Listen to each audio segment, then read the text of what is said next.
She met him on a quiet evening, a stranger with kind eyes and a voice that felt safe. Night after night, she told him her worries about the debts, the land, the dreams slipping away. He listened, never interrupting, never judging. But when the truth came to light, her heart froze. The man she'd trusted with her secrets already owned everything she feared to lose. And now, only he could decide her fate. The wind came first. Not the snow, not the cold. Just wind, low and hollow, like something dragging itself across the valley floor. It rattled the shutters, bent the pines until their spines groaned, and carried with it the kind of silence that makes a person stop moving and just listen. Clara Wren stood at the window of her cabin, one hand pressed flat against the frost-clouded glass. The lantern on the table behind her flickered, casting her shadow long and thin across the floor. Outside, the world had gone white. Not the soft, drifting white of a December evening, but the blind, roaring white of a storm that had no intention of stopping. She'd seen blizzards before. Wyoming didn't spare you just because you were alone. But this one felt different. It felt like it was bringing something. She pulled her shawl tighter around her shoulders and turned back toward the fire. The cabin was small, one room, a loft above, a stone hearth that held heat better than most men held promises. It had been her husband's, once. His father's before that. Now it was hers, and hers alone. And some nights that felt like freedom. Other nights, it felt like drowning. Tonight, it just felt cold. She was about to pour herself another cup of coffee, the kind that tasted like charcoal and regret, when she heard it. A sound, faint, muffled beneath the howl of the storm. She froze, cup halfway to her lips. It came again, louder this time, a horse, stumbling, thrashing, and then silence. Clara set the cup down slowly, her pulse quickening. She crossed to the door, her boots heavy on the worn planks, and pressed her ear to the wood. The wind screamed against it, but beneath that she heard something else. A groan, human. Her breath caught. For a long moment she didn't move, didn't reach for the latch, didn't even think about opening the door, because out here, in the middle of nowhere, strangers didn't just appear in the dark. And when they did, it was rarely for good reason. But the groan came again, weaker this time, fading beneath the storm's fury. And Clara Wren, widow and rancher and woman who had buried too many things already, made a choice. She threw the bolt and pulled the door open. Snow exploded inward, swirling around her in a violent gust that stole the warmth from the room in seconds. She shielded her face with one arm, squinting into the white chaos beyond her doorstep. At first she saw nothing, then movement, a shape, dark against the snow, collapsed just beyond the porch steps. Jesus, she whispered. She didn't think, didn't weigh the risk. She just stepped out into the storm, the cold biting through her dress like teeth, and dropped to her knees beside the figure. A man. Face down in the snow, one arm stretched out toward her door, as if he'd crawled the last few feet. His coat was heavy, wool and leather, dusted white. His hat was gone. His horse, if he'd had one, was nowhere to be seen. Clara grabbed him by the shoulder and rolled him over. His face was pale, lips blue, eyes closed, but his chest moved, shallow, barely there, but moving. "Come on," she muttered, hooking her arms beneath his and dragging him backward toward the door. He was heavy, dead weight. Her boots slipped on the icy porch, and for one terrible second she thought she'd drop him, but she didn't. She pulled, hauled, cursed under her breath, and somehow she got him inside. The door slammed shut behind them, cutting off the wind like a knife. The sudden silence was almost worse than the noise. Clara let him drop near the fire, her arms shaking from the effort. She stood there for a moment, breathing hard, staring down at him. He didn't move. She crouched beside him, pressing 2 fingers to his neck. His pulse was faint, irregular, but there. She pulled open his coat, checking for wounds. Her hands moved quickly, efficiently. She'd done this before. Not often, but enough. No blood, no broken bones that she could see. Just cold. The kind of cold that sank into your marrow and didn't let go. She grabbed a blanket from the back of the chair and threw it over him, then stoked the fire until the flames roared. The heat rolled out in waves, but it would take time. Time she wasn't sure he had. "Don't you die on me," she said quietly, more to herself than to him. "Not in my house." She boiled water. wrapped heated stones in cloth and pressed them against his chest, his hands, his feet, rubbed his arms to get the blood moving, watched his face for any sign of waking. Hours passed. The storm raged on outside, shaking the cabin like it wanted in. And still, the stranger didn't wake. Clara sat in the chair by the fire, her knees pulled up to her chest, watching him. She didn't know why she'd done it, didn't know why she'd risked opening that door. Out here, you learned quickly that mercy was a luxury most couldn't afford, but she'd done it anyway, and now she was stuck with him. She studied his face in the firelight, strong jaw, dark hair wet and matted against his forehead, a scar along his cheekbone, old, faded. He looked like a man who'd lived hard and expected nothing soft in return. His coat lay beside him, drying by the fire. She reached for it, intending to hang it up, when something fell from the pocket. A revolver. Clara stared at it. The metal gleamed, polished and clean, too clean, like it had never been fired, or like it had been cleaned so many times it forgot what dirt looked like. She picked it up slowly, turned it over in her hands. No initials, no marks, just cold steel. She set it down on the table, well out of his reach, and looked back at him. "Who are you?" she whispered. He didn't answer, but his lips moved, just barely. Clara leaned closer. He was muttering something, delirious, fever dreaming. She caught a single word. Harlan. Her blood went cold. Not a name she knew, but a name that felt heavy, important, like it carried weight she didn't want to understand. She pulled back, wrapping her arms around herself. Outside, the storm howled. Inside, the fire crackled, and the stranger, Harlan if that was his name, lay still as death between them. Clara didn't sleep that night. She sat by the fire, watching him breathe, watching the storm, watching the shadows dance across the walls like ghosts. By dawn, the wind had died. The snow still fell, soft now, lazy, but the worst of it had passed. Clara stood and walked to the window. The world outside was buried, white as far as she could see. The fence posts were gone, the barn barely visible through the drifts. The road, if you could call it that, was impassable. She was snowed in. And so was he. She turned back toward the stranger. He still hadn't moved, but his breathing was steadier now, deeper. He was going to live. Clara didn't know if that made her relieved or terrified. She poured herself another cup of coffee and sat back down, her eyes never leaving him. "Who are you?" she asked again, quieter this time. The fire popped. The cabin creaked. And somewhere far off, beyond the snow and the silence, a wolf howled. Clara set her cup down and reached for the revolver on the table, just in case. Hours later, maybe noon, maybe later, he woke, not all at once, just a flicker of his eyelids, a twitch of his fingers. Clara was at the stove, stirring a pot of broth, when she heard him groan. She turned, ladle in hand, and found him staring up at the ceiling. For a long moment, neither of them moved. Then his eyes shifted, slowly, painfully, and met hers, where, his voice cracked, dry as bone. "You're alive," Clara said. "Not warm, not cold, just fact." He blinked, confused, tried to sit up. "Don't." She crossed the room, ladle still in hand like a weapon. "You'll fall right back down." He stopped, stared at her, then at the room around him. "What happened?" "Blizzard," Clara said. "You collapsed outside my door. I dragged you in." He looked down at himself. The blankets, the heated stones, the firelight. Then back at her. "Why?" The question hung in the air like smoke. Clara didn't answer right away. She just looked at him, this stranger who'd nearly died on her porch, whose name she didn't know, whose gun gleamed on her table. "I don't know," she said finally, and it was the truth. He nodded slowly. Like that made sense to him. "Thank you." She didn't respond, just turned back to the stove. "What's your name?" he asked. "Clara."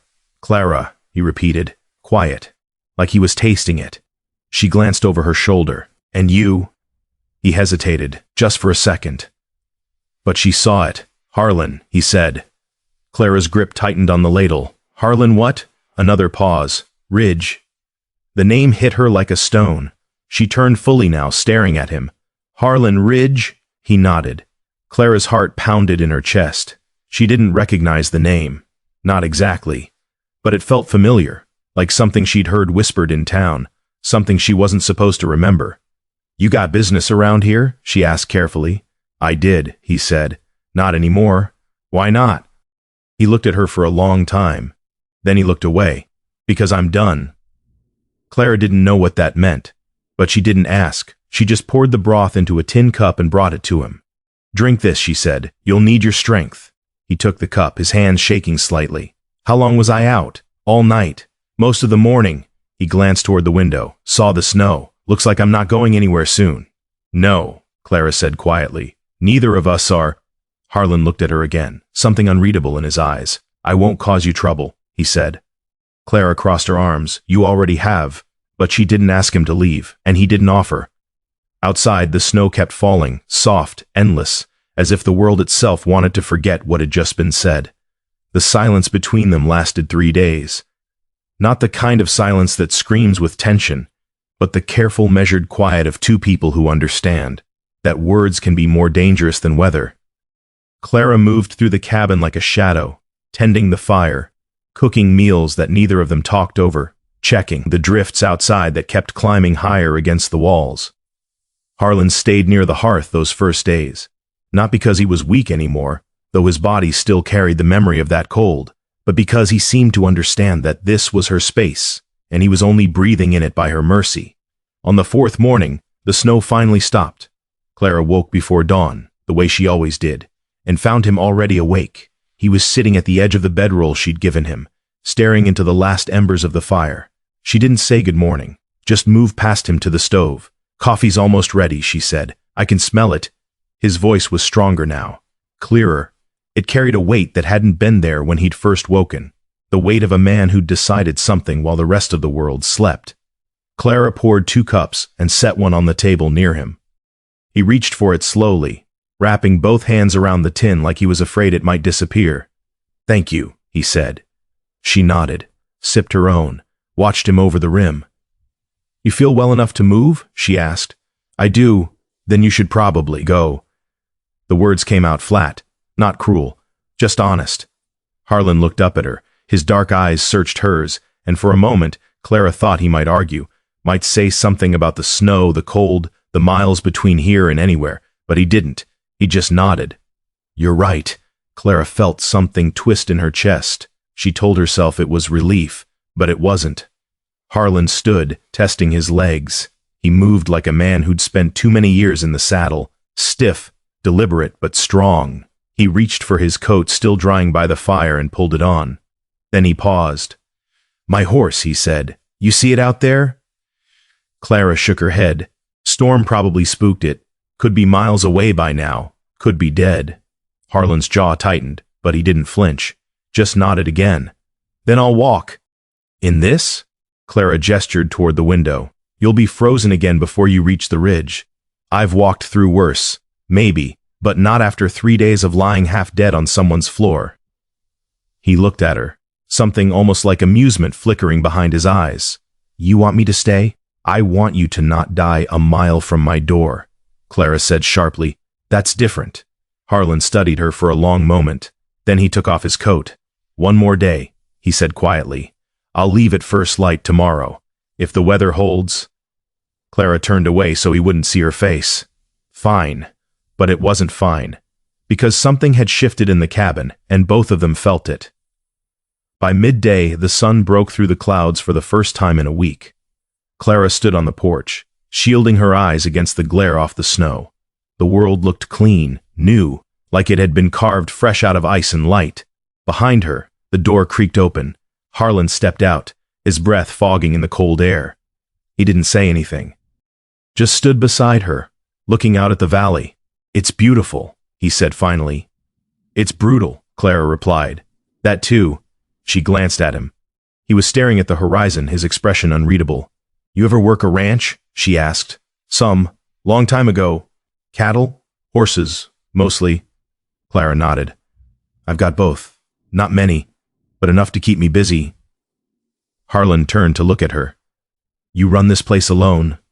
I do now. Your husband? Clara's jaw tightened. Dead. 2 years. I'm sorry. Don't be. He's not. The words came out harder than she meant them to, and she regretted them immediately. But Harlan didn't flinch, didn't pry. He just looked back out at the snow. You need help with anything? He asked. While I'm here? Clara wanted to say no, wanted to send him back inside, keep the distance she'd worked so hard to build. But the truth was, she did need help. The storm had torn a section of fence near the barn. The roof over the henhouse was sagging under the weight of snow, and the water trough had frozen solid, which meant she'd have to break it apart before the livestock could drink. Fence is down, she said quietly, out by the barn. Harlan nodded. Show me. They worked in silence. Clara handed him tools, hammer, nails, wire, and Harlan worked with the kind of efficiency that came from years of hard labor. He didn't ask questions, didn't complain about the cold or the ache in his hands. He just worked. And Clara, despite herself, found it easier to breathe. By the time the sun started to dip toward the mountains, the fence was mended. Harlan stood back, wiping his hands on his coat, and nodded once. That should hold.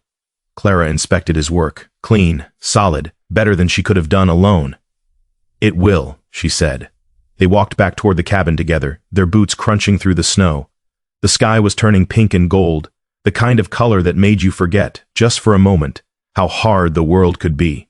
You're good at this, Clara said. Harlan glanced at her. At what? Work. Fixing things. He smiled. Barely. Just a flicker at the corner of his mouth. I'm better at breaking them. Clara didn't know what to say to that, so she didn't say anything. That night they ate together for the first time, not at opposite ends of the room, not in strained silence, but at the same table, with the same fire warming them both. Clara had made stew, nothing fancy, just meat and potatoes and whatever vegetables she'd managed to keep from spoiling. But it was hot, and it was enough. Harlan ate slowly, like a man who'd gone hungry more times than he cared to remember. This is good, he said. It's simple. Simple's good. Clara almost smiled. They ate in quiet for a while, the only sounds the scrape of spoons and the crackle of the fire. Then Harlan spoke. You ever think about leaving? He asked. Clara looked up. Leaving where? Here. This place. She frowned. Why would I? It's hard, running a ranch alone. Especially in winter. Hard doesn't mean impossible. No, Harlan agreed. But it does mean lonely. Clara set her spoon down. I'm fine with lonely. Are you? The question hung between them like smoke. Clara didn't answer. Because the truth was, she didn't know. What about you? She asked instead. Where are you going, when you leave? Harlan looked down at his bowl. South, maybe, or west. That's not an answer. It's the only one I've got. Clara studied him.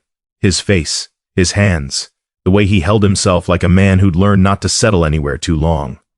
You running from something? She asked quietly. Harlan's eyes met hers, and for the first time since he'd woken, she saw something raw in them. Something honest, yes. Clara nodded slowly. Is it following you? I don't know. She wanted to ask more, wanted to know what kind of man showed up half dead in a blizzard with a name that felt like a warning. But she didn't, because she had her own secrets, her own locked drawer with papers inside that she didn't want to explain. Well, she said, pushing her chair back, if it is, don't bring it here. Harlan watched her stand, watched her move toward the window. I won't, he said, but neither of them believed him. On the 6th night the wolves came.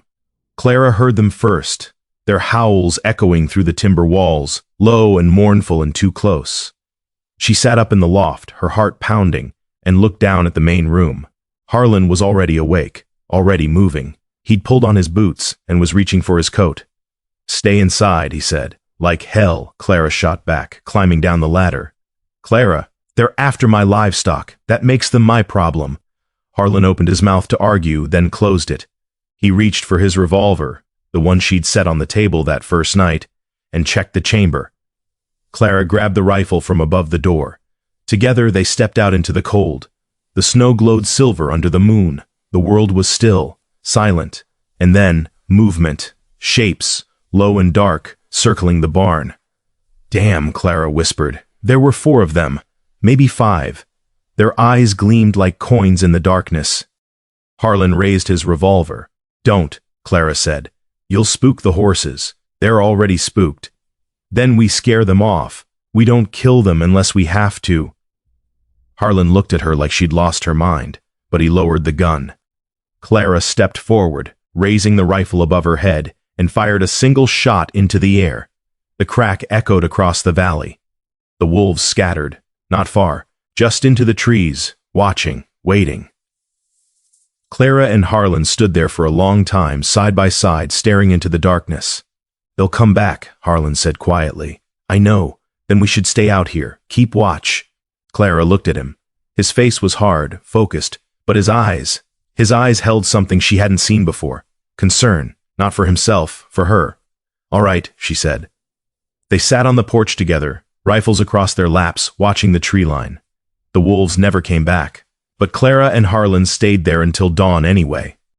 And when the sun finally rose, painting the snow in shades of rose and gold, Clara realized something that made her chest ache. She didn't want him to leave. On the 7th morning, Harlan packed his things. Clara didn't watch. She busied herself at the stove, stirring oats that didn't need stirring, wiping down counters that were already clean. He appeared in the doorway, his coat buttoned, his hat in his hands. "Clara." She didn't turn around. "Weather's clear," he said. "Roads should be passable now." "Good. I'll head into town, see if I can find my horse, or buy another." "Good." Silence. "Clara." This time, she turned. Harlan stood there, looking at her with an expression she couldn't name. "Thank you," he said. "For everything." Clara nodded. "You already thanked me." "I know, but I mean it." She crossed her arms. "You don't owe me anything." "I do." "Then pay it forward. Help someone else." Harlan smiled. Sad. Small. "I'll try." He put his hat on and turned toward the door, and Clara, against every instinct she had, spoke. "Harlan." He stopped. "If you need work," she said slowly, "I could use a hand. Just for a while. Until you figure out where you're going." Harlan turned back, surprise flickering across his face. "You sure?" "No," Clara thought. "I'm not sure of anything anymore." But she nodded. "I'm sure." Harlan looked at her for a long moment. Then he took off his hat. "All right," he said. "I'll stay." Just like that, the distance between them began to collapse. Outside, the snow gleamed bright and cold, but inside the cabin, something warmer had begun to grow. Spring came slowly to the valley, not all at once, the way it did in warmer places, but in pieces. A thaw here, a patch of brown earth there. The snow retreated grudgingly, leaving behind muddy trails and swollen streams. The wind lost its teeth. And one morning, Clara woke to the sound of birdsong instead of silence. Harlan had been with her for 3 weeks by then. 3 weeks of shared work and careful distance. 3 weeks of learning how to move around each other without colliding. He slept in the barn now. His choice, not hers. On a bedroll near the tack room where the horses kept him warm. He said it was proper. She didn't argue.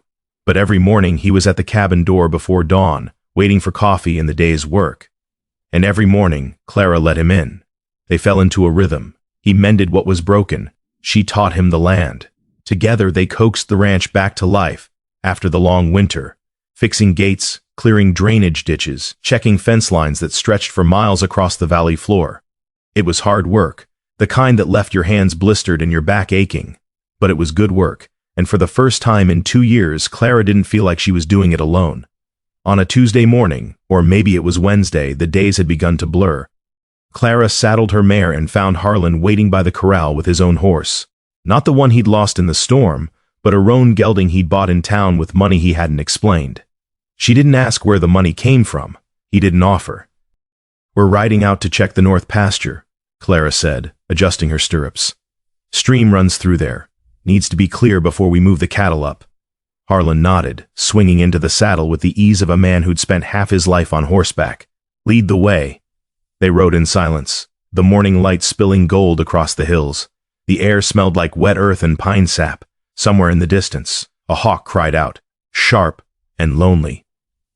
Clara glanced at Harlan. He rode easy, relaxed, his eyes scanning the horizon like he was reading a book only he could see. "You've done this before," she said. "Done what?" "Ranching. You move like you know the land." Harlan's mouth twitched. Not quite a smile. "I worked a few spreads. Back before what?" He didn't answer right away, just kept his eyes on the trail. Before I made other choices, he said finally. Clara wanted to press, wanted to know what those choices were and why they'd brought him here, half frozen and nameless, to her door. But she let it go, because she understood that some stories needed time before they could be told. The stream was running high, swollen with snowmelt. It churned over rocks and fallen branches, carving new paths through the soft mud. Clara dismounted and walked the bank, checking for blockages. Harlan followed, his boots squelching in the wet earth. "Looks clear," he said, "for now." Clara crouched by the water's edge, dipping her fingers in. "Cold, sharp, but it'll rise higher before it settles. We'll need to watch it." "You ever lose cattle to flooding?" "Once. First year I was alone." She stood, wiping her hands on her trousers. "Lost 6 head. Couldn't get to them in time." Harlan was quiet for a moment. "Then, that must have been hard." Clara shrugged. "Hard's just another word for normal out here. Doesn't make it easier." She looked at him. Really looked. His face was weathered, lined in places, but there was something soft in his eyes. Something that understood loss without needing it explained. "No," she said quietly. "It doesn't." They stood there for a while, listening to the rush of water, the wind moving through the cottonwoods. Then Harlan spoke. "You're a good rancher, Clara." She blinked, caught off guard. "What? You are. I've seen a lot of men run places half this size into the ground, but you know what you're doing." Clara felt heat rise in her cheeks. She turned away, pretending to check the saddlebags. "I just do what needs doing. That's more than most." She didn't know what to say to that, so she said nothing, just swung back into the saddle and rode on. But his words followed her, and they stayed.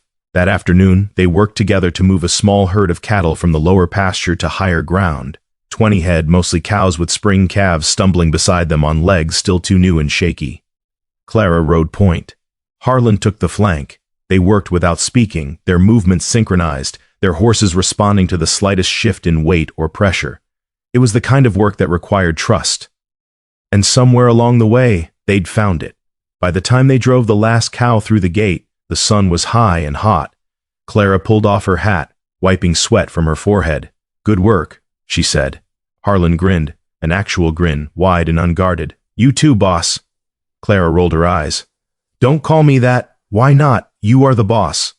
"Then listen when I tell you not to call me that." He laughed, a real laugh, deep and warm, and Clara felt something crack open inside her chest. She hadn't heard laughter in a long time, hadn't realized how much she missed it. They ate lunch by the creek, bread and dried meat and apples that had gone soft in storage. The water sang over the rocks. The sun filtered through the branches above them, dappling the ground in shifting light. Harlan leaned back against a tree, his eyes half closed. "This is a good spot." "It is," Clara agreed. "Used to come here with—" She stopped. Harlan opened his eyes. "With your husband." Clara nodded, her throat tight. "What was his name?" "Daniel." "Did you love him?" The question was so direct, so unexpected, that Clara didn't know how to answer. She looked down at her hands, at the bread she'd been tearing into pieces. "I don't know," she said finally. "I thought I did. At first. But love's a hard thing to hold on to when someone's always half gone." "He drank? He gambled? Lost more than he ever won?" Clara's voice was flat, matter of fact. "By the end, the ranch was so far in debt I wasn't sure I'd keep it. But you did. Barely." Harlan was quiet for a long moment. "Then you're stronger than he deserved." Clara looked up sharply. "You didn't know him." "No. But I know you." The words hung between them, weighted with something Clara couldn't name. She wanted to argue, wanted to tell him he didn't know her at all. But the truth was, he did. In 3 weeks, this stranger had seen more of her than Daniel had in 3 years, and that terrified her. On the ride back, Clara let herself relax into the saddle, her body swaying with the rhythm of the horse. The sun was warm on her shoulders. The valley spread out around them, green and gold and impossibly wide. "You ever think about what comes next?" Harlan asked. Clara glanced at him. "Next? After this? After the ranch?" "There is no after. This is it. You're young, Clara. You've got a whole life ahead of you. I'm 32. That's not young. It's younger than you. Think." Clara shook her head. "I'm not leaving this place. It's all I have." Harlan didn't respond right away. He just rode beside her, his expression thoughtful. You ever get lonely? He asked quietly. Clara's hands tightened on the reins. I'm used to it. That's not the same thing. She wanted to lie, wanted to tell him she was fine, that she didn't need anyone, that loneliness was just another kind of weather you learned to endure. But she didn't. Yes, she said, I get lonely. Harlan nodded, like he'd expected that answer. Me too, he said, and for a moment, the distance between them disappeared entirely. That evening, after the horses were fed and the barn was locked, Clara taught Harlan how to shoot, not because he needed to learn. She'd seen the way he handled his revolver, smooth and practiced, but because she wanted an excuse to stay outside, to stretch the day a little longer. They set up bottles on a fence post 50 yards out. You go first, Clara said, handing him the rifle. Harlan took it, sighted down the barrel, and fired. The first bottle exploded, then the second, then the third. Clara whistled low. You said you didn't know how to shoot. I said I was better at breaking things, Harlan corrected. Didn't say I couldn't shoot. She laughed, actually laughed. The sound surprised her. Your turn, Harlan said, handing her the rifle. Clara raised it, her breath steady, her hands sure. She fired, missed. Damn, you're pulling left, Harlan said, stepping closer. Here, let me show you. He moved behind her, his hands settling lightly over hers on the rifle. His chest was warm against her back. His breath stirred her hair. Clara's heart pounded so loud she was sure he could hear it. Relax, he murmured. You're too tense. She tried, failed. Breathe, he said. In, out. And when you're ready, fire. She did. The bottle shattered. There, Harlan said softly. See? Clara turned her head, and suddenly his face was inches from hers. For a heartbeat, neither of them moved. Then Harlan stepped back, his hands falling away. You're a quick learner, he said, his voice rougher than before. Clara swallowed hard. Had a good teacher. They stood there in the fading light, the rifle still warm in her hands, the ghost of his touch still burning on her skin, and Clara realized, with a clarity that terrified her, that she didn't want him to leave. Not tomorrow, not ever. That night, Clara couldn't sleep. She lay in the loft, staring up at the rafters, listening to the sounds of the cabin settling around her. She thought about Harlan, about the way he moved, the way he spoke, the way he looked at her like she was something worth seeing. She thought about the locked drawer in her desk, the papers inside, the name written across the top in bold official script. Harlan Ridge and Company. She'd seen it 6 months ago when the bank had sent the notice. A list of creditors, a list of names that held her debts. Ridge was one of them. She'd wondered back then who he was, what kind of man bought up another person's losses. Now she knew, or thought she did. Clara rolled onto her side, her heart heavy. She should ask him, should confront him, should demand to know if the man sleeping in her barn was the same man who owned a piece of her life. But she didn't, because if the answer was yes, everything would change, and she wasn't ready for that, not yet. Outside, the wind whispered through the pines, and in the barn, Harlan lay awake too, staring at the ceiling, thinking about the woman who'd saved his life, wondering how much longer he could keep the truth from her, knowing it was only a matter of time. The next morning, Harlan rode into town. He said he needed supplies, nails, salt, coffee. Clara believed him, but she saw the look in his eyes before he left, the way his gaze lingered on the horizon, like he was searching for something, or running from it. Be careful, she said as he mounted his horse. Harlan smiled. Always am. I mean it. His smile faded. I know. He rode out, dust rising behind him, and Clara stood on the porch, watching until he disappeared beyond the ridge. Then she went inside, opened the locked drawer, and pulled out the papers. She read the name again, Harlan Ridge and Company, and beneath it, in smaller print, debt acquisition and land holdings. Her hands shook. Who are you? She whispered to the empty room, but the room didn't answer. Outside, clouds gathered on the horizon, dark and heavy, and somewhere in town, Harlan stood in front of a bank wall, staring at a notice with Clara's name on it. Wren Holdings. Foreclosure pending. His jaw clenched, his hands curled into fists, and for the first time in years, Harlan Ridge felt something he thought he'd buried long ago. Shame. He returned at dusk, supplies tied to his saddle, his face unreadable. Clara met him at the barn. Everything all right? She asked. Fine, he said, Too quickly. She studied him, saw the tension in his shoulders, the shadows in his eyes. You sure? I'm sure. But he wasn't, and Clara knew it. They worked in silence, unloading the supplies, putting things away. And when they were done, Harlan stood in the doorway of the barn, looking out at the valley bathed in twilight. Clara, he said quietly, yeah, if I ever did something that hurt you, would you forgive me? Clara's breath caught. What are you talking about? Harlan shook his head. Nothing. Forget I said anything. Harlan, I'm tired. I should get some rest. He turned away before she could stop him, disappearing into the shadows of the barn. Clara stood there for a long time, her heart pounding, her mind racing. And somewhere deep inside, she felt the first crack of something breaking. She just didn't know what yet. But tenderness, like spring grass, grows fastest before the fire comes. The rider came on a Thursday. Clara saw him from the ridge where she and Harlan were stringing new wire along the upper fence line, a dark shape moving slow across the valley floor, trailing a thin ribbon of dust. Someone's coming, she said, shielding her eyes against the noon sun.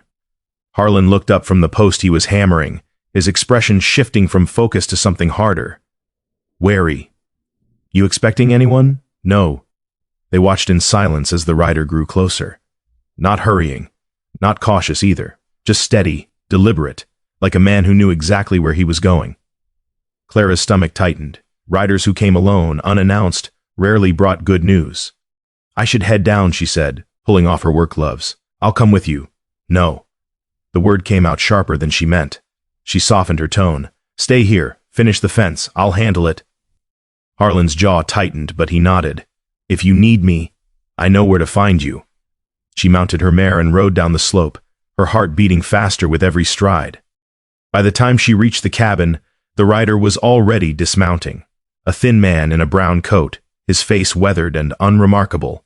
He carried a leather satchel across his shoulder. Official business, then. Clara's hands tightened on the reins.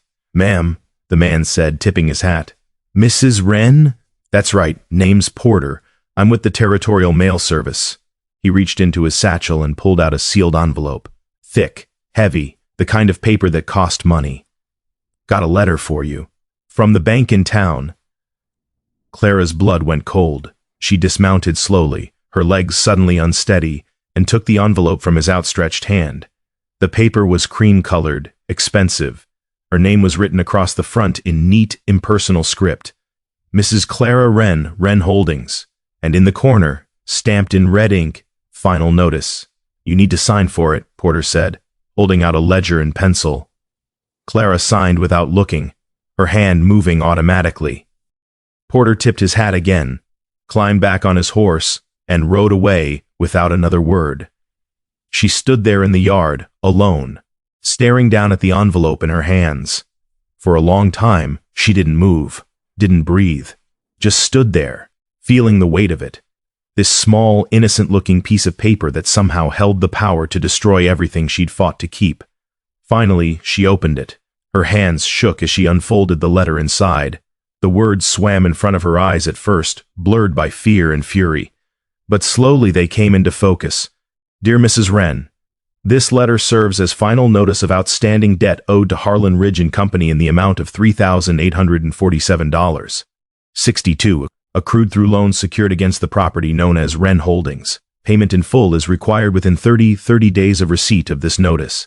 Failure to remit payment will result in foreclosure proceedings and seizure of all land, livestock, and structures therein. This debt was legally transferred to Harlan Ridge and Company, following the death of your husband, Daniel Wren, as per contractual agreement signed in 1891. Clara stopped reading. Her vision blurred, her chest felt like it was caving in. Harlan Ridge and Company. The name burned into her brain like a brand. She'd known it was there, known for months. The notices had come before. Warnings, reminders, threats written in polite language, but she'd pushed them away. Told herself she had time, told herself she'd find a way. Now the time was gone, and the name on the letter was the same name she'd been whispering in the dark for 3 weeks. Harlan. Her hands started to shake, not with fear, with rage. She looked up toward the ridge, where she could just barely make out his silhouette against the sky. Still working, still hammering posts. still pretending to be something he wasn't. Clara folded the letter carefully, slid it back into the envelope, and walked into the cabin. She didn't slam the door, didn't cry. She just stood there in the center of the room, breathing hard, her mind racing. He knew. He had to know. All this time, every fence mended, every meal shared, every quiet conversation by the fire, he'd known. And he'd said nothing. Clara crossed to the desk in the corner and pulled open the locked drawer. The papers inside were old, worn from being read too many times. Loan documents, promissory notes, all signed in Daniel's careless scrawl. And there, at the bottom of the stack, was the transfer agreement. In the event of default or death, all outstanding debts shall be transferred to Harlan Ridge and Company, with full rights to collect or foreclose as deemed necessary. Daniel's signature. And beneath it, another signature. Bold, confident. Harlan Ridge. Clara's hands curled into fists, crumpling the edges of the paper. She'd saved his life, dragged him in from the cold, fed him, trusted him, and all along, he'd been the one holding the knife to her throat. Harlan returned an hour later. He came through the barn first, unsaddling his horse, his movements easy and unhurried.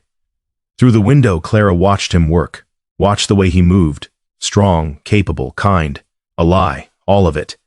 She waited until he was halfway to the cabin before she stepped out onto the porch. He saw her face and stopped. "Clara, don't," the single word cut through the air like a blade. Harlan's expression shifted, confusion, then understanding, then something that looked almost like fear. "You got the letter," he said quietly. Clara's laugh was sharp, bitter. "I did. I can explain. Can you?" She descended the steps slowly, the envelope clutched in her hand.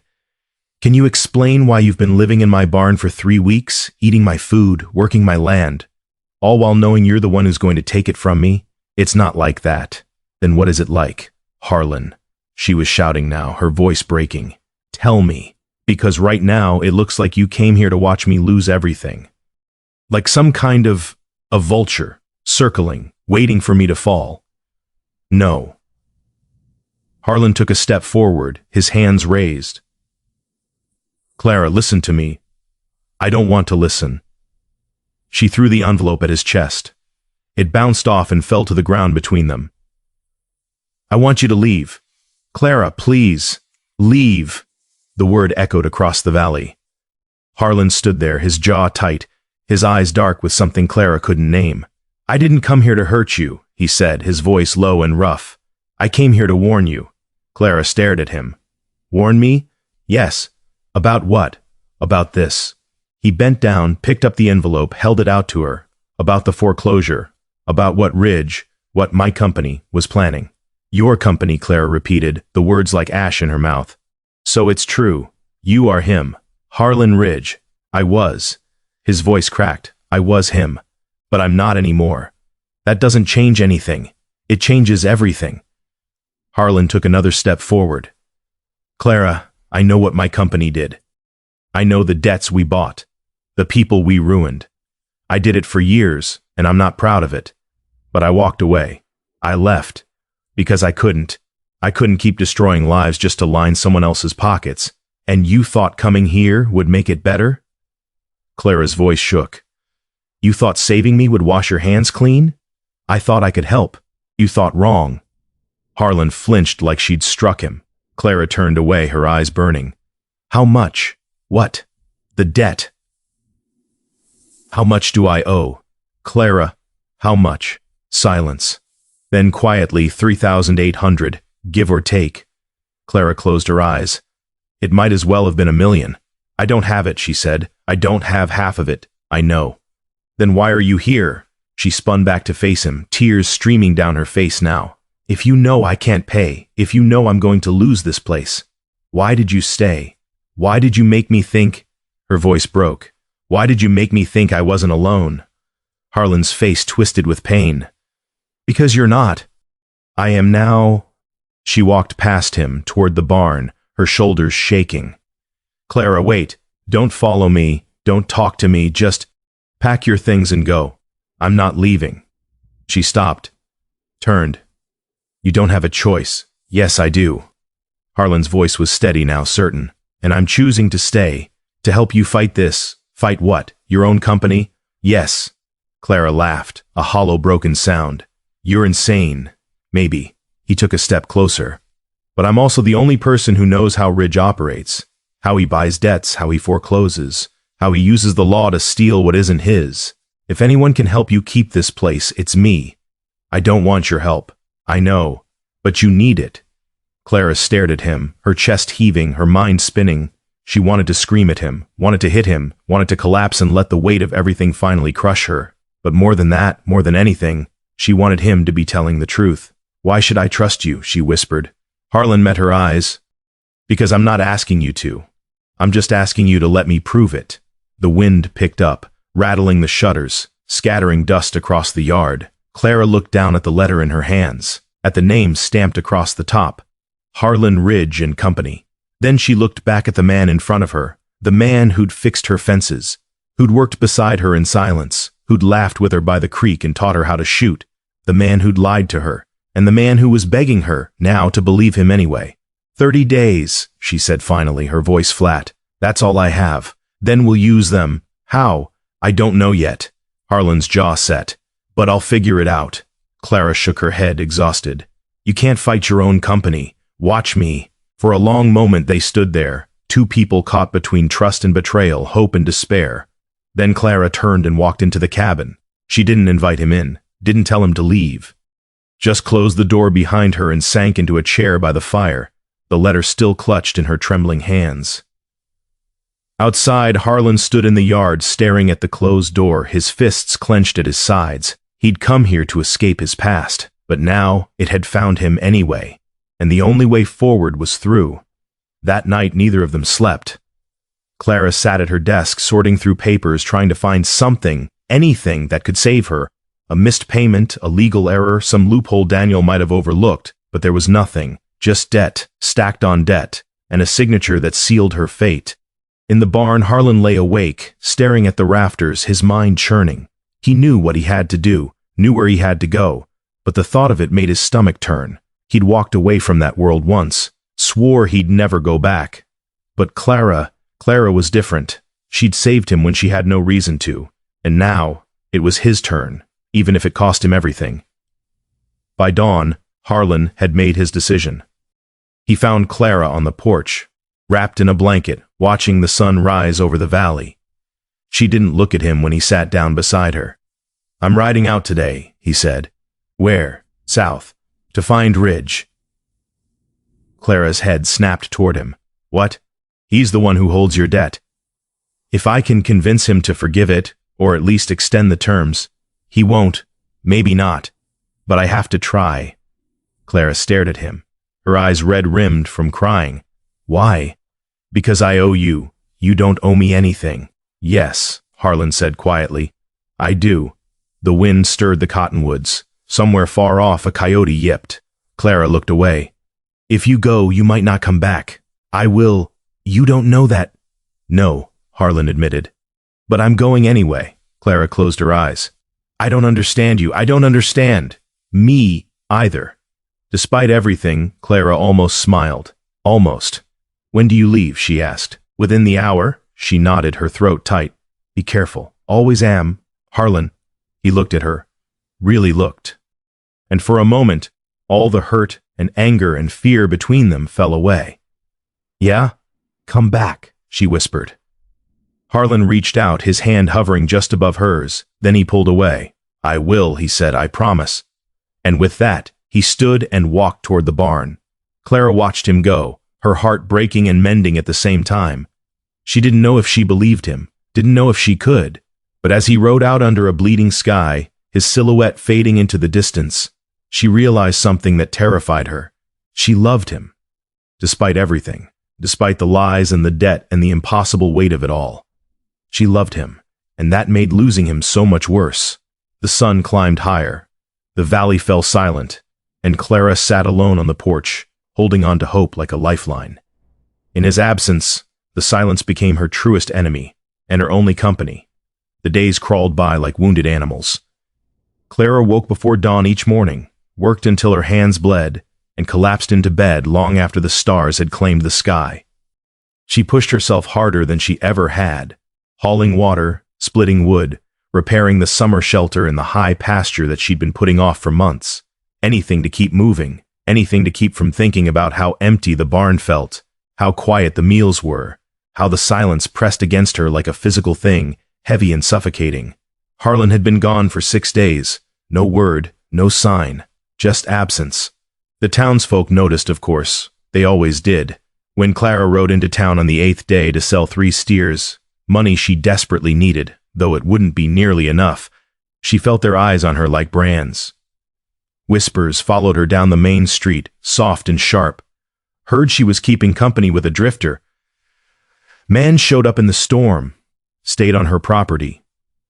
My husband says he saw him in the saloon asking questions about land deeds. Probably a swindler. You know how those types are. Poor thing. First her husband gambles it all away, now this. Clara kept her head high, her jaw set, and didn't meet anyone's gaze. She sold the cattle to Murphy, the stockyard manager, for less than they were worth. He counted out the bills slowly, his expression somewhere between pity and satisfaction. "Heard you got a notice from the bank," he said. Clara's hands stilled on the money. "That's my business. Just saying, if you need help, there are people who'd be willing to. I don't need charity." Murphy held up his hands. "Suit yourself, but pride don't pay debts." Clara folded the bills, shoved them in her pocket, and walked out without another word. She stopped at the mercantile for coffee and flour, necessities she couldn't go without, and was reaching for a sack of beans when she heard a voice behind her. "Mrs. Wren." She turned. It was Calloway, the bank manager, a thin man with wire-rimmed spectacles and a smile that never quite reached his eyes. "Mr. Calloway," Clara said carefully, "I trust you received our correspondence." "I did, and—" Clara's jaw tightened. "I'm working on it." "Time is rather short, Mrs. Wren. The terms were quite clear." "I said I'm working on it." Calloway's smile thinned. "Of course, I only thought I should remind you that the bank and Mr. Ridge's company have been exceedingly patient, but patience, I'm afraid, does have its limits." Clara felt something hot and sharp rise in her chest. "Is Ridge in town?" Calloway blinked, surprised. "Mr. Ridge? No. He conducts most of his business from Denver, or further south, I believe. Why do you ask?" "No reason." She paid for her goods and left before Calloway could say anything else, but his words followed her all the way home. Patience has its limits.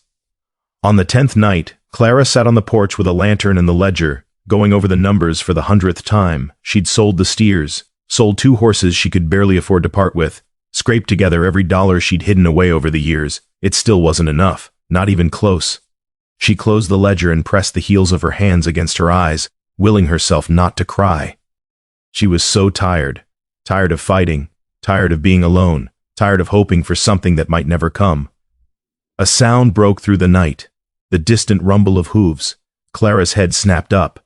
A rider, coming fast. Her heart leapt into her throat. She stood, gripping the porch railing, straining to see through the darkness. The rider crested the ridge, silhouetted against the moonlight. But it wasn't Harlan. The horse was too small, the shape wrong. Clara's hope collapsed like a building with its supports kicked out. The rider slowed as he approached, and Clara recognized him. Tommy Fletcher, a ranch hand from the neighboring spread. Young, nervous. "Mrs. Wren," he called, breathless. "I got a message for you." Clara descended the steps. "From who?" Tommy dismounted, fumbling in his coat. "Man stopped by our place this morning, asked me to bring this to you. Gave me $2 just to ride it over." He held out a folded piece of paper. Clara took it, her hands trembling. "What did he look like?" she asked. "Tall, dark hair. Had a scar." Tommy gestured to his cheekbone. "Right here, Harlan." Clara unfolded the paper, tilting it toward the lantern light. The handwriting was rough, hurried. "Clara, I found him. Ridge is camped near Red Hollow, 2 days south of your place. He's got men with him. 4, maybe 5. I'm going to try to talk to him, make him see reason. If you don't hear from me in 3 days, don't come looking. Just take whatever you can and go. Start over somewhere he can't find you.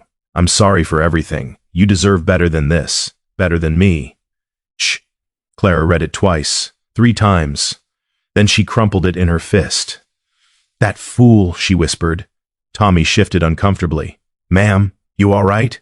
Clara looked up at him, her eyes blazing. "How long ago did he give you this?" "This morning. Maybe 8, 9 hours." Clara's mind raced. Red Hollow was 2 days south on horseback. If Harlan had already been there when he sent the message, she was running out of time. "Thank you, Tommy," she said, already turning back toward the cabin. "You can go." "Ma'am, is everything? Go." Tommy didn't argue. He mounted his horse and rode off into the night. Clara stood there for one more heartbeat, staring down at the crumpled note in her hand. Then she made a decision. She wasn't going to sit here and wait. She wasn't going to run. She was going to fight. Clara packed light: bedroll, canteen, rifle, ammunition, 3 days' worth of dried meat and hardtack. She saddled her fastest horse, a bay mare with good stamina, and loaded the saddlebags by lantern light. Her hands shook, but not with fear, with fury.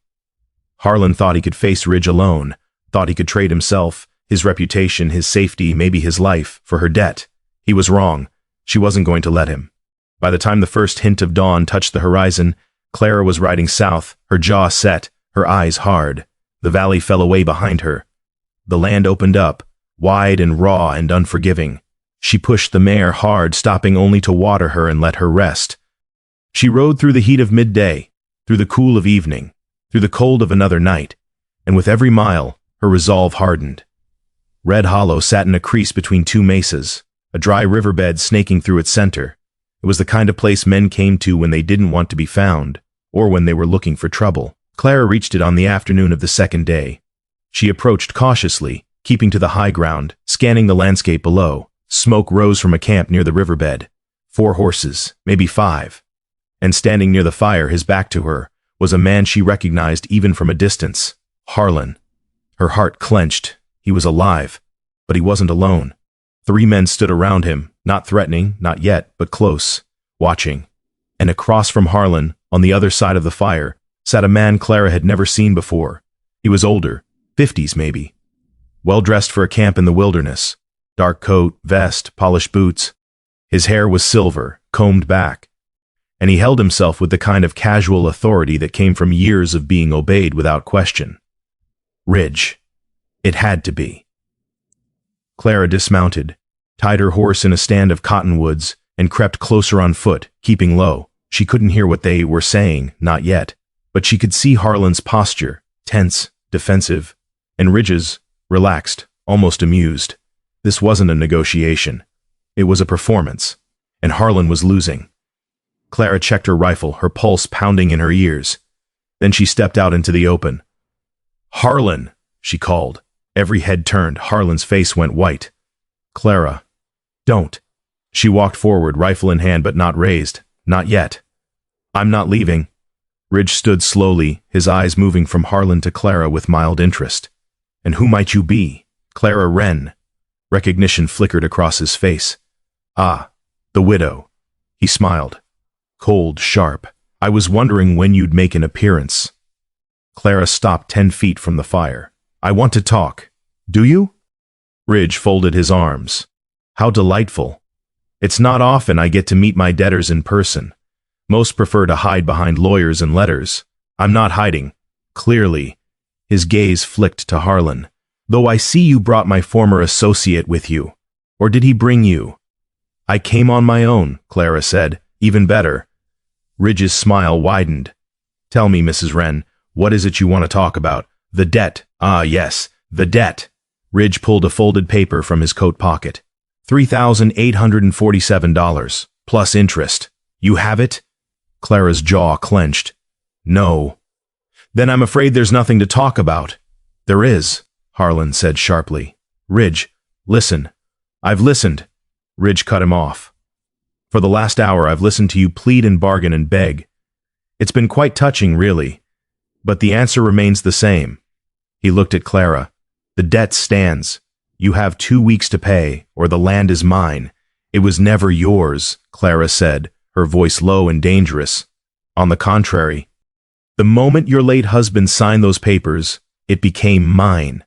I simply allowed him, and you, the courtesy of living on it until the terms expired." "Courtesy," Clara spat. "You call that courtesy?" Ridge shrugged. "I call it business." Clara took a step forward. "You're a vulture." Ridge's smile didn't falter. "Perhaps. But vultures serve a purpose. They clean up what others leave behind." Harlan moved between them, his hands raised. "Clara, don't." Get out of my way, Clara. I said move. Harlan stared at her, and for the first time since she'd arrived, she saw fear in his eyes.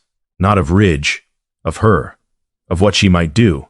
Clara looked past him, directly at Ridge. What if I had something else to offer? Ridge raised an eyebrow, such as information, about how you operate, about the debts you've bought illegally, the contracts you've forged, the people you've ruined. Ridge's expression didn't change, but something flickered behind his eyes. Careful, Mrs. Wren. Slander is a serious accusation. It's not slander if it's true. Harlan turned to her, his voice urgent. Clara, stop. No. She kept her eyes on Ridge. I've seen the papers, the ones Daniel signed, and I've seen others, ones that didn't have his signature, ones that were added later. Ridge's smile vanished. You forged contracts, Clara continued, to increase the debt, to make it impossible to pay, and I can prove it. Silence. Ridge's men shifted, uneasy. Ridge himself stood perfectly still, his eyes cold and calculating. You're bluffing, he said finally. Am I? For a long moment they stared at each other across the fire. Then Ridge smiled again, but this time it didn't reach his eyes. Even if you could prove such a thing, he said softly. Do you really think anyone would believe you, a desperate widow, grasping at straws, against a respected businessman with a spotless reputation? Maybe not, Clara said, but I'd make enough noise that people would start asking questions, and once they start asking... She let the implication hang. Ridge's jaw tightened. You're playing a dangerous game, Mrs. Wren. I'm not playing. The wind picked up, scattering ash from the fire. Ridge looked at Harlan. Is this your doing? Harlan said nothing. Ridge's eyes narrowed. You always were sentimental. I should have known you'd turn soft the moment you walked away. I didn't turn soft, Harlan said quietly. I just stopped being blind. Ridge laughed, a harsh, bitter sound. Blind? You made your fortune with me. We built an empire together. We built it on the backs of people who couldn't fight back. That's how the world works. Not anymore, Harlan said. Not for me. Ridge shook his head, disgusted. You've gone weak. Maybe. Harlan's hand drifted toward his revolver. But I haven't forgotten how to fight. The air went taut. Ridge's men tensed, their hands moving toward their weapons. Clara raised her rifle. Nobody moves, she said. For a heartbeat, the world held its breath. Then Ridge raised his hand, signaling his men to stand down. Relax, he said. Nobody's shooting anyone. Not today. He reached into his coat, slowly, and pulled out a leather document case. He opened it, rifled through the papers inside, and pulled out a single sheet. Clara's deed. He held it up so she could see it. Her name, her land, her life, written in ink and sealed with wax. You want this? Ridge asked. Clara's heart pounded. Yes. Then come and take it. He held it out over the fire. Clara's breath caught. No. Ridge's fingers loosened. The paper fell. And in the split second before it touched the flames, Harlan lunged. He grabbed Ridge by the coat, yanked him sideways, and snatched the deed from the air. Ridge's men drew their guns. Clara fired, not at them, but into the air. The crack echoed across the hollow. Everyone froze. Next one goes through someone, Clara said, her voice deadly calm. Harlan backed toward her, the deed clutched in his hand, his revolver now drawn and aimed at Ridge. Ridge straightened his coat, his face twisted with fury. You just made the worst mistake of your life. No, Harlan said, I already made that mistake. This is me fixing it. He and Clara backed toward the horses, weapons raised, never taking their eyes off Ridge and his men. This isn't over, Ridge called after them. Yes, Clara said, it is. They mounted and rode. Fast, hard, not looking back. The wind roared in their ears. The sun blazed overhead, and in Harlan's hand, crumpled and torn but still intact, was the deed that bore Clara's name. When they finally stopped, miles away, Clara slid from her horse and collapsed to her knees, her whole body shaking. Harlan dismounted beside her, breathing hard, and held out the paper. It's yours, he said. Clara took it with trembling hands, staring down at the ink and signatures that had held her captive for so long. Then she looked up at him. You could have been killed. So could you. That was the stupidest thing. I know. Clara stood, and before she could stop herself, she threw her arms around him. Harlan froze, startled. Then, slowly, his arms came up around her. They stood there in the fading light, holding each other like the world was ending and they were all that was left. "Thank you," Clara whispered. Harlan's voice was rough. "You shouldn't thank me. This is my fault." "No." She pulled back, looking him in the eye. "It's not. Not anymore." And for the first time in weeks, Harlan allowed himself to believe her. When the rains finally came that evening, soft and steady, they washed away more than dust. They washed away a name that had haunted them both. They didn't make it far.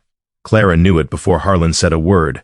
She could feel it in the way he kept glancing back over his shoulder, in the tightness of his jaw, in the way his hand never strayed far from his revolver. Ridge wasn't the kind of man who let things go. They camped that night in a narrow canyon, sheltered between two walls of red stone that rose like the ribs of some ancient sleeping giant. No fire, no light, just darkness and the sound of their horses shifting nervously in the shadows. Clara sat with her back against the rock, the rifle across her lap, watching Harlan pace. "He's coming," she said quietly. Harlan stopped. "I know. How long do we have?" "Not long enough." He turned to face her, his expression grim. "Ridge doesn't forgive. And he doesn't forget. What we did today, taking that deed, humiliating him in front of his men, he'll come for us. Soon." Clara's hands tightened on the rifle. "Then we keep moving. Head north. Lose him in the high country. We won't lose him. He knows this land as well as I do." Harlan crouched beside her, his eyes searching hers. "Clara, I need you to listen to me. When the sun comes up, I want you to ride out, hard and fast. Don't stop. Don't look back." "What are you talking about? I'm staying here." Clara's blood went cold. "No. Yes. Harlan, someone has to slow him down. Give you time to get clear. I'm not leaving you. You have to." "No." Clara stood, her voice rising. "I didn't ride 2 days and hold a rifle on 5 men just to run away now. We're in this together. This isn't your fight. The hell it isn't." Clara stepped closer, her eyes blazing. "That deed has my name on it. My land. My life. You think I'm going to let you die for it while I run? I'm not going to die." "You don't know that." Harlan's jaw clenched. "Then what do you want me to do, Clara? Let you die instead? I want you to stop trying to protect me like I'm made of glass." Her voice cracked. "I've been fighting my whole life. My husband's debts. This ranch, the winters, the wolves. I'm still here. I'm still standing. And I'll be damned if I let you face Ridge alone." They stared at each other in the darkness, the weight of everything unsaid hanging between them. Finally, Harlan spoke, his voice barely above a whisper. "If you stay, you might not make it out. Then I won't make it out. Clara, I'm not leaving you, Harlan, so stop asking." For a long moment he didn't respond, just looked at her with an expression that was part fear, part admiration, part something deeper that neither of them had named. Then he nodded. "All right," he said, "we stand together." Clara felt something loosen in her chest. Together. They settled back against the stone side by side, their shoulders touching. The night stretched on, cold and vast, and somewhere in the distance a coyote howled. "Clara," Harlan said quietly. "Yeah?" "I'm sorry, for all of it, for not telling you the truth sooner, for bringing this down on you." Clara was quiet for a moment. "Then, you came back. What? You could have kept riding, could have disappeared, started over somewhere Ridge would never find you." She looked at him. "But you didn't. You came back. And you fought for me." Harlan's throat worked. "You saved my life, and you gave me mine back." Clara reached out, her hand finding his in the darkness. "We're even." Harlan's fingers curled around hers, warm, solid, real. "No," he said softly. "We're not even close." Dawn came like a wound, raw and red and bleeding across the eastern sky. Clara woke to the sound of hooves, distant but growing closer. She sat up, her heart hammering, and found Harlan already awake, standing at the mouth of the canyon with his rifle. "How many?" she asked, grabbing her own weapon. "4, maybe 5. Ridge, he's with them." Clara moved to stand beside him, peering out at the landscape beyond. Dust rose in the distance. A line of riders cutting across the desert floor, moving with purpose. "They know we're here," she said. "They know. Can we outrun them?" Harlan shook his head. "Not in this terrain. The canyon opens up a 1/4 mile ahead, but beyond that," He gestured to the flat, open ground that stretched for miles. We'd be exposed. Easy targets. Clara studied the canyon around them, the narrow entrance, the high walls, the scattered boulders that had tumbled down over the years. Then we don't run, she said. Harlan looked at her. What are you thinking? I'm thinking this canyon is a choke point. They can't all come at us at once. And if we take position up there, she pointed to a ledge halfway up the canyon wall, we'll have the high ground. Harlan's eyes followed her gesture, calculating. Then he smiled. Fierce, dangerous. You ever fought like this before? No, you? Once or twice. Did you win? I'm still here, aren't I? Clara almost laughed.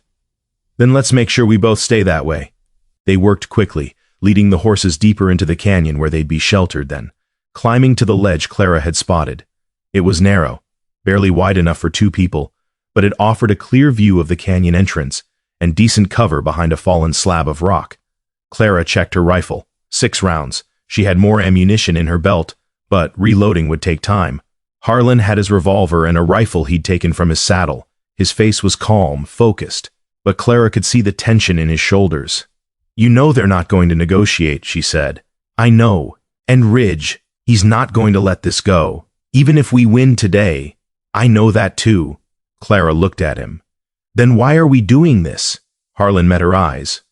Because some things are worth fighting for, even when you know you can't win. Clara's chest tightened. You think we can't win? I think we have a chance. He reached out, his hand brushing her cheek. And right now, that's enough. Before Clara could respond, a voice echoed up from the canyon entrance. Harlan. Ridge. They both tensed. I know you're in there, Ridge called, and I know you're listening, so let me make this simple. Clara and Harlan exchanged a glance but stayed silent. You took something that belongs to me, Ridge continued. A piece of paper that has value. Return it and we'll call this even. No bloodshed, no consequences, just business. Harlan's jaw tightened. He's lying, Clara whispered. I know. If I have to come in there and take it, Ridge shouted.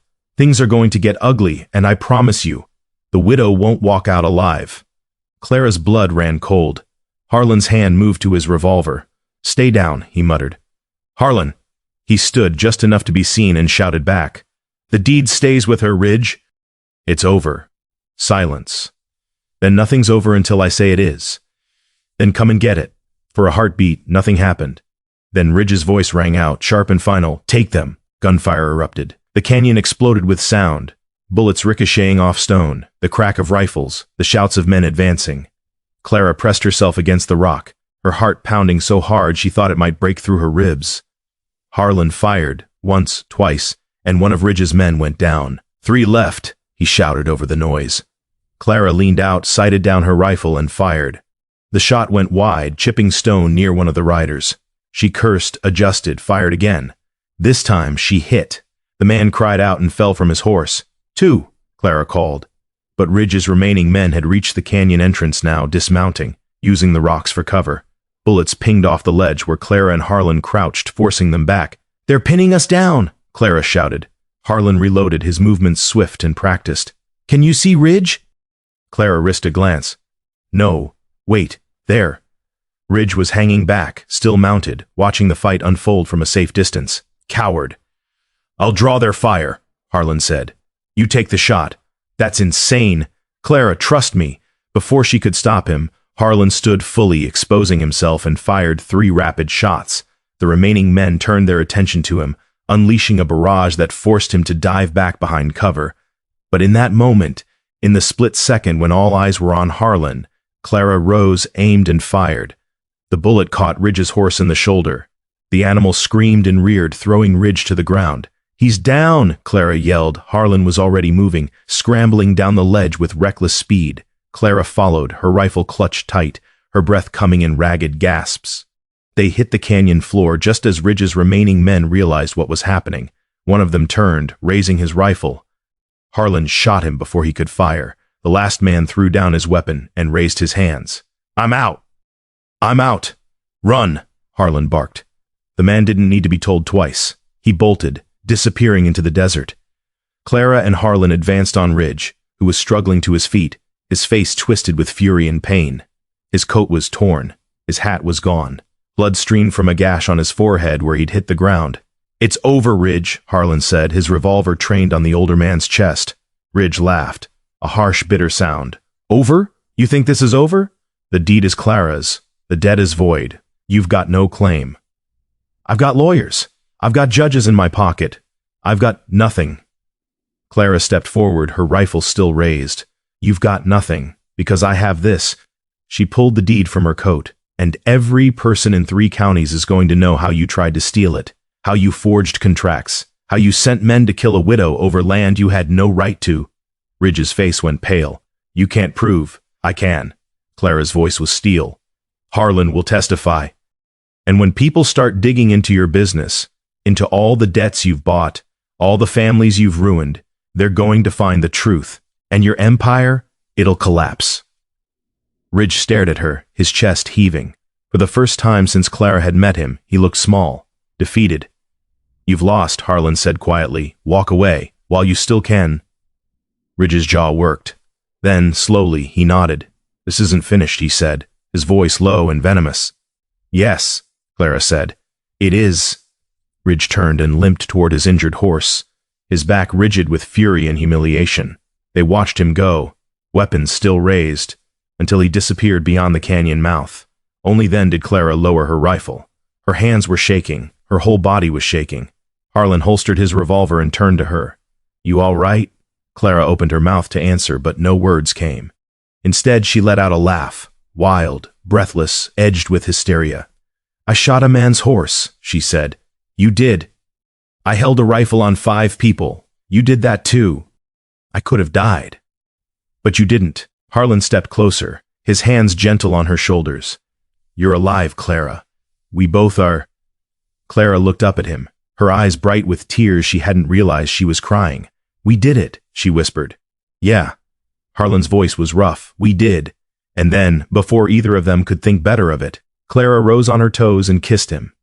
It was desperate and clumsy and tasted like dust and fear and relief all at once. But it was real.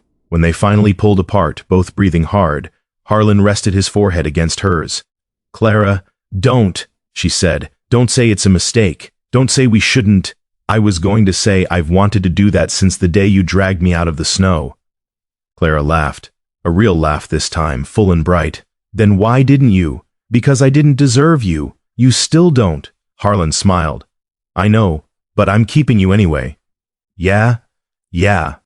They stood there in the canyon, the morning sun spilling gold across the red stone walls, the world quiet and still around them. And for the first time in years, Clara felt something she'd almost forgotten: peace.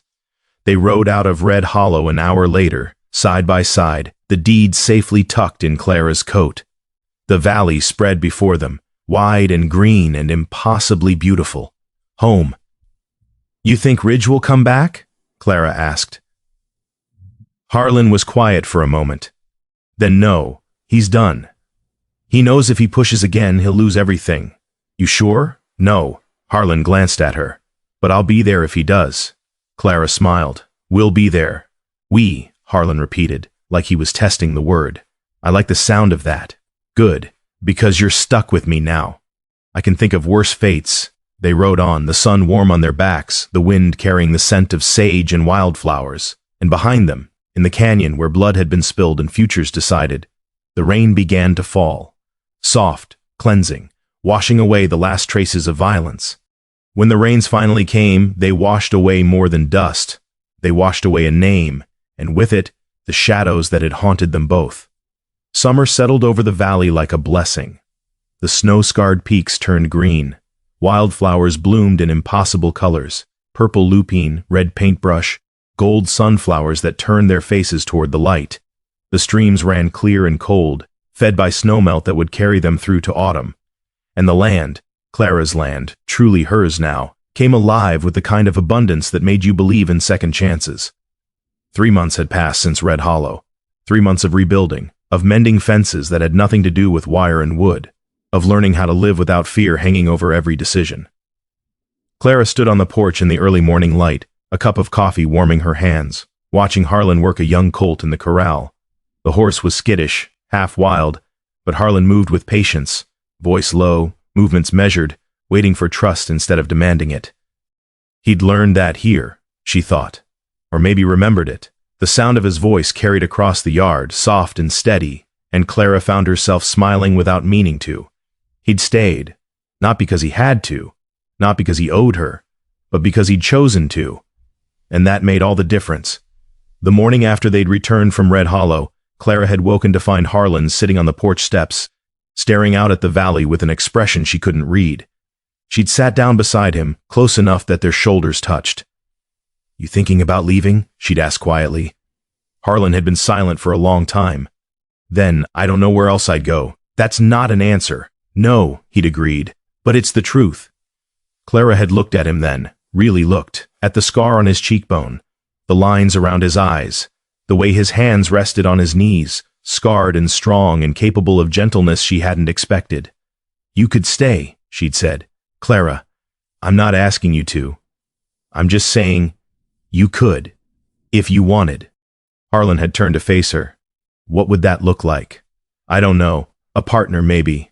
Someone to work the land with, share the load. Just business." Clara's heart had kicked against her ribs. "It could be more.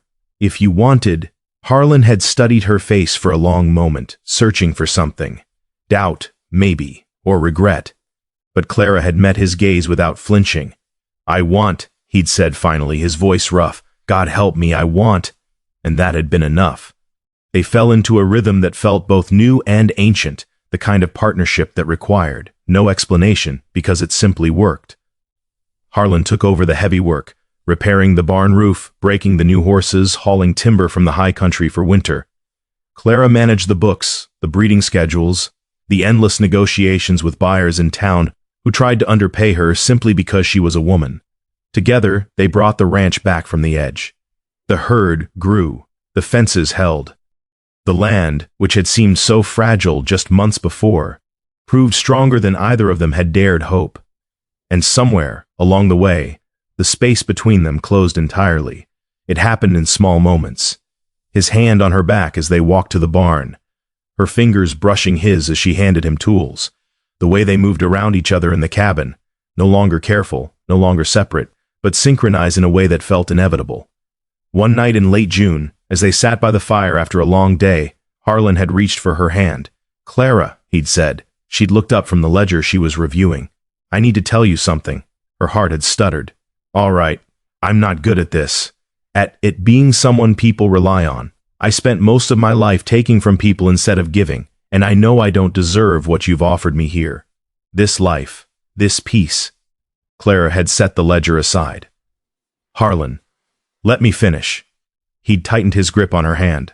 "I know I don't deserve it, but I want to earn it, every day.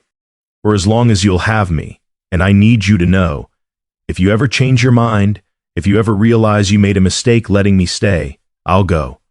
No questions, no bitterness. Just, I'll go." Clara had been quiet for a long moment, her throat tight. Then she'd leaned forward and kissed him, soft, deliberate, certain. When she pulled back, she'd looked him in the eye. "You're not going anywhere," she'd said. "Not unless I'm coming with you." Harlan's breath had caught. "Clara, I mean it. You think you're the only one who's made mistakes? The only one who's afraid of losing this?" She'd cupped his face in her hands. "I'm terrified, Harlan, every single day. Terrified that I'll wake up and you'll be gone. That this is all some dream and I'll lose you the way I've lost everything else. You won't lose me? Promise?" "I promise." And he'd kissed her again, deeper this time, desperate and tender, and full of every word neither of them knew how to say. By August, the townsfolk had stopped whispering. Or maybe they just found something else to talk about. Clara rode into town every 2 weeks for supplies, and Harlan usually came with her.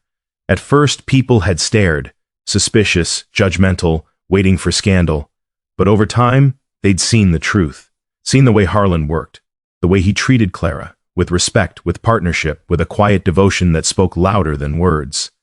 Seen the way Clara smiled now, lighter, freer, like a weight had been lifted. One afternoon, as Clara was loading sacks of flour into the wagon, Mrs. Pritchard, the mercantile owner's wife, notorious gossip, had approached. "Mrs. Wren," she'd said, her voice cautious. Clara had braced herself. "Mrs. Pritchard, I just wanted to say, well, I wanted to apologize."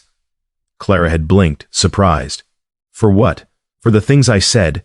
About you, about Mr. Ridge. She'd glanced toward Harlan, who was talking to the blacksmith across the street. I judged too quickly.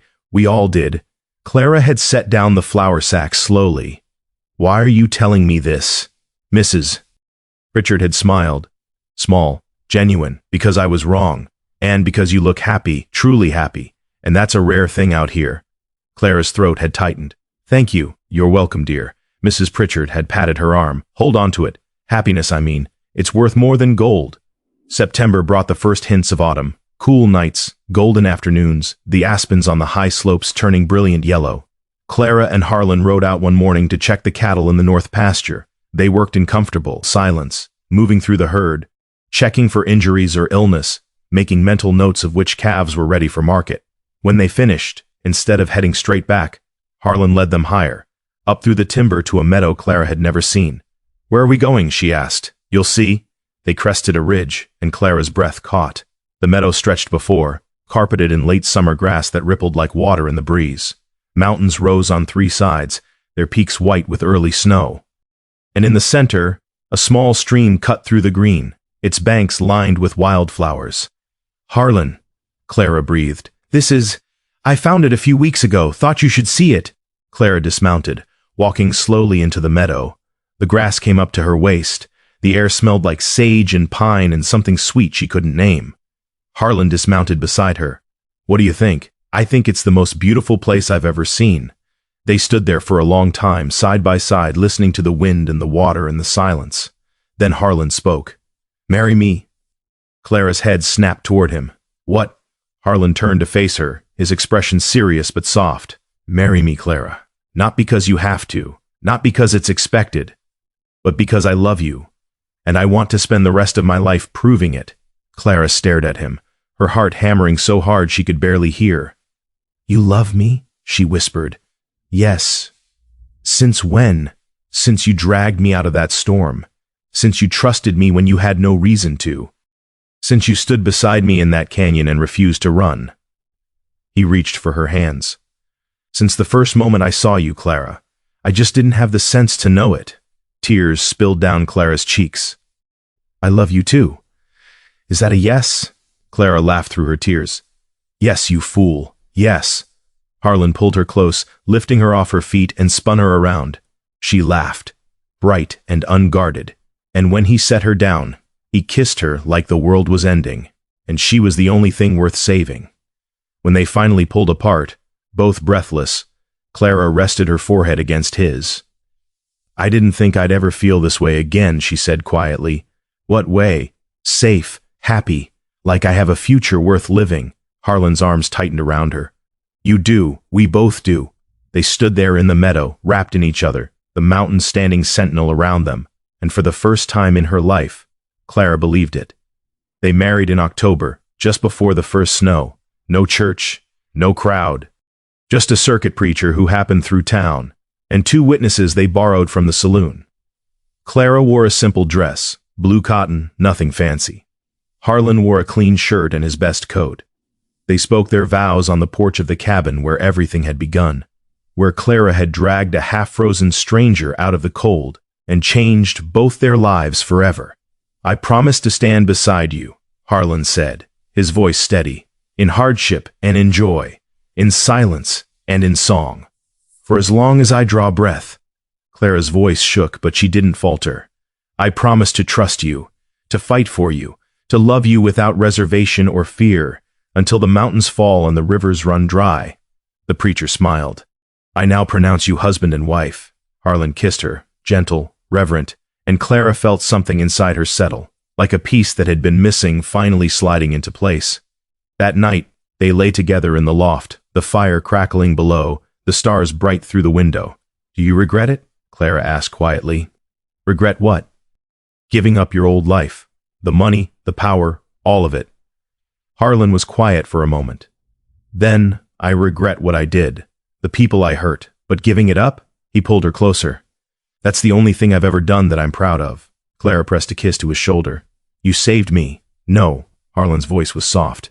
You saved me. Winter came gently that year. The snow fell soft and steady, blanketing the valley in white. The cattle huddled in the lower pastures. The horses stood warm in the barn. And inside the cabin, Clara and Harlan built a life that felt both hard-won and impossibly fragile. They worked, they laughed, they argued sometimes, small, meaningless things that dissolved as quickly as they formed. And on the coldest nights, when the wind howled and the world felt vast and empty, they held each other close and remembered how far they'd come. One evening in late December, as Clara was preparing dinner and Harlan was mending tack by the fire, he spoke suddenly. "I heard something in town yesterday." Clara looked up. "What?" "Ridge is gone. Left Denver. Some say he went back east. Others say he just disappeared." Clara set down the knife she'd been using. "Do you think he's really gone?" "I think so." Harlan looked up at her. His company collapsed. Too many people started asking questions after what happened at Red Hollow. The whole thing fell apart. Clara was quiet, processing. "Then good. He hurt people, Harlan, for years. If he's finally facing consequences, yes, good." Harlan nodded slowly. "You're right. Does it bother you, knowing what happened to him?" "No." Harlan's voice was certain. "He made his choices, just like I made mine." Clara crossed the room and sat beside him. "No regrets?" "Not one." She leaned into him, and he wrapped an arm around her shoulders. Outside, the snow continued to fall, and inside, the fire burned warm. Spring returned, as it always did. The snow melted, the streams swelled, the valley turned green again, dotted with wildflowers and new calves, and the promise of another year. Clara stood on the porch one morning, her hand resting on her belly, still flat, but not for much longer. Harlan came up behind her, wrapping his arms around her waist. "You feeling all right?" "I'm fine." She covered his hands with hers. "Better than fine. You sure?" Clara turned in his arms, smiling up at him. "I'm sure." Harlan's eyes dropped to where her hand had been resting, and understanding dawned slowly across his face. "Clara." "Yes. Are you?" "Yes." For a moment he just stared at her, speechless. Then he laughed, a sound of pure, unguarded joy, and lifted her off her feet, spinning her around. "We're having a baby," he said, like he couldn't quite believe it. "We are? A baby?" "Yes, Harlan. A baby." He set her down carefully, his hands cradling her face. "I'm going to be a father. You are.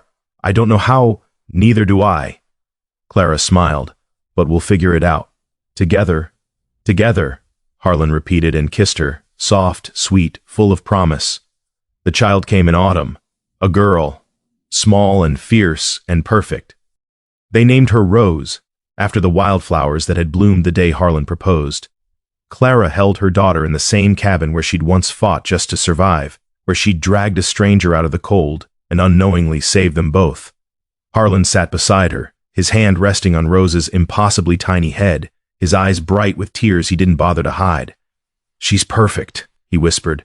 "She is. Thank you, Clara." Clara looked at him, confused. "For what? For everything. For this life. For—" His voice broke.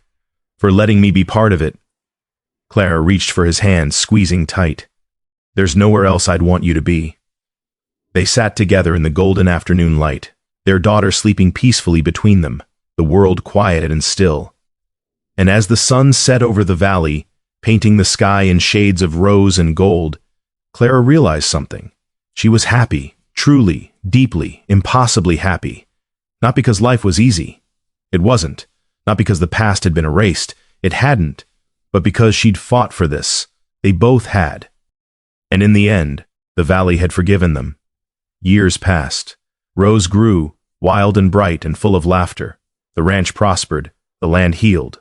And on quiet mornings, when the valley was still and the sun spilled gold across the meadows, Clara and Harlan would stand on the porch together, their daughter playing in the yard, and marvel at the life they'd built. "You ever miss it?" Clara asked once. "Your old life?" Harlan didn't hesitate. "Never. Not even a little? Not even a little." He pulled her close. "This is all I ever wanted. I just didn't know it until I found you." Clara smiled. "I didn't find you. You collapsed on my porch. Best decision I ever made." She laughed, and the sound carried across the valley like a song. And as the years went quiet, their story stayed, not in words but in the land that remembered kindness. In the fences Harlan mended every spring, in the wildflowers Clara planted near the cabin, in the laughter of their daughter and the children who came after, in the way they held each other at night, even when the world was silent, and in the valley itself, green and gold and impossibly beautiful, which had witnessed their worst moments and their best, and had forgiven them both. Because some stories don't end, they just become part of the land, and the land remembers, always.